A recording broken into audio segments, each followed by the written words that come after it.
Welcome করছি চরগোডাঙ্গা উচ্চ বিদ্যালয় মাঠ থেকে।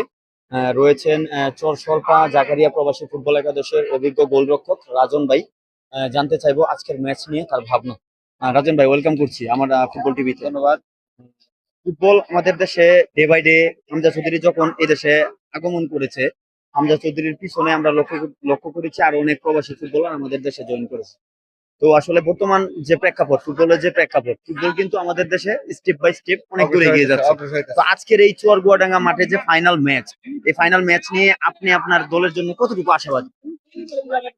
ইনশাল্লাহ আমি আমার দলের প্রতি অনেক আশাবাদী। আমার বিদেশি আছে, 6টা বিদেশি আছে, আর দেশি লোকাল গুলো অনেক ভালো।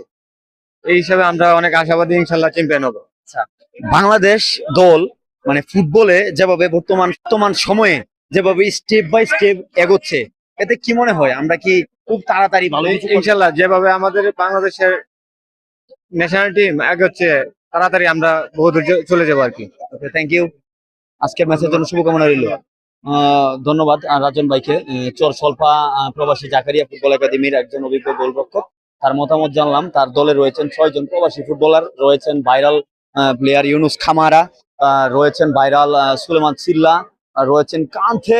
দেখা যাক কি হয়। সে তার দলের জন্য অনেক আশাবাদী। আমরা অপেক্ষা করব ম্যাচের শেষ মিনিট পর্যন্ত। সরাসরি ফুটবল টিভি চরগোডাঙ্গা থেকে ময়মনসিংহ।